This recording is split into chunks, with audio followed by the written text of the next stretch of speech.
So, John, I have a bone to pick with you, and it involves an article that I received, and I want to get your take on it because Rachel Cruz and I have covered this issue on Smart Money Happy Hour, and it went gangbusters. And it's all about. But a bone to pick with me is like I did something. Have well, I done because I something? feel like you're gonna try to be a hero on this one. So that's my thinking. Let's do it. So we did an episode called Guilt Tipping, how to deal with an absurd tipping culture, and it was the tip of the iceberg. Because now, John, according to Wall Street Journal, tipping has come for self-serve checkout. So you in the machine, and the machine says, money, please. This is wild. So prompts to leave 20% of self-checkout machines at airports, stadiums, cookie shops, cafes across the country are rankling consumers already inundated by the proliferation of tip screens. How many $10 words could this author fit in here?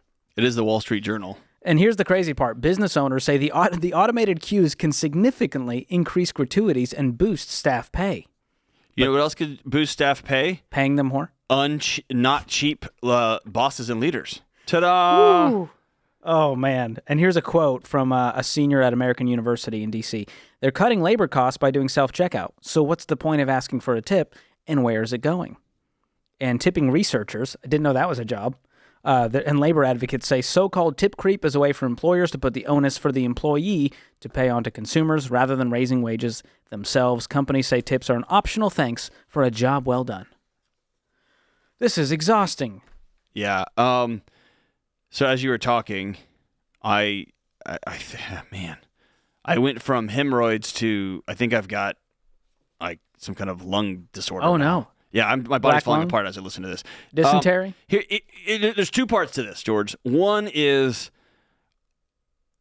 I love what it says here. It says that the businesses are taking advantage of an opportunity. They are. That's their job. That's what businesses do. They take advantage of opportunities, right? They see a glitch in the matrix and they're like, hey, let's make some money. Fine.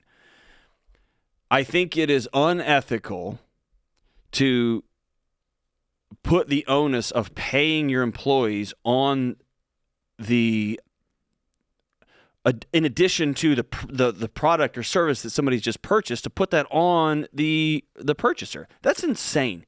Be a grown-up and pay your employees what they're worth. If you think they've done a job well done, pay them for it. Don't be like, well, I don't know, man. The second thing is I don't lose a second of sleep over this crap because they can do whatever they want. It's on me. And we have a culture that is so sad when somebody makes them feel a certain way. They're making me feel sad at the kiosk. Well, then that's on you, dude.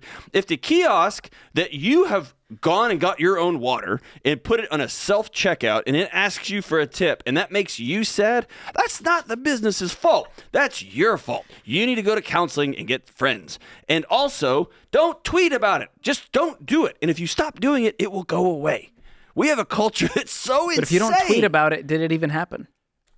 I don't see. That's just bad philosophy, right? But I'm just not going to lose a second of sleep over You're going to it. love this description. A 26-year-old who works in PR in New York City said the prompt in general is a bit of emotional blackmail. Oh my gosh! Now that for feels sure. over the top. This segment is brought to you by Preparation H because I have atomic hemorrhoids now. It is not emotional blackmail. It's a business trying to get more money from you. All you have to do, 26-year-old who works in public relations in New York City, is be an adult. But hey, jumping in, John, how do you feel about with people when a person turns the screen around and then they ask for a tip? Does that feel more emotional? It does. It's awkward. It doesn't make me feel like emotional blackmail. It just feels awkward because I'm not giving you 38% tip, right? Now, if it's like my barber or something, that's fine. But if I have to look at some 17-year-old and have this exchange like, I'm sorry that your boss doesn't pay you very well and they're trying to guilt me into giving you more or just to automate me giving you more, fine.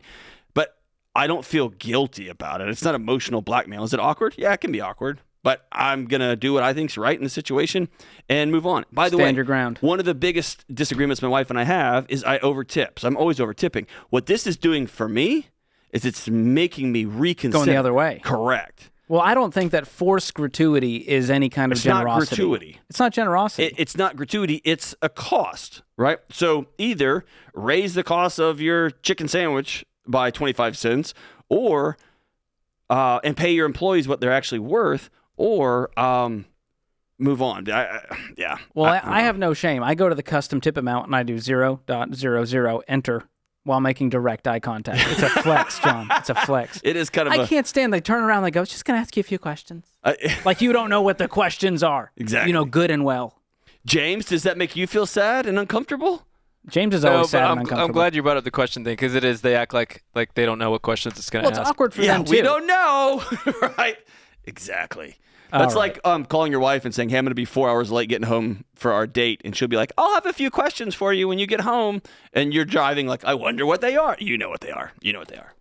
Oh, well, thank you for that. It's exactly how I thought it would go, John. Poorly. Thank you. That was fun. So why did you think I was trying to be a hero about Because it? last time we did this, you're like, I always overtip, which, again, you use that line. I do, but I don't do it on demand. I do it because I want to be a person of like generosity.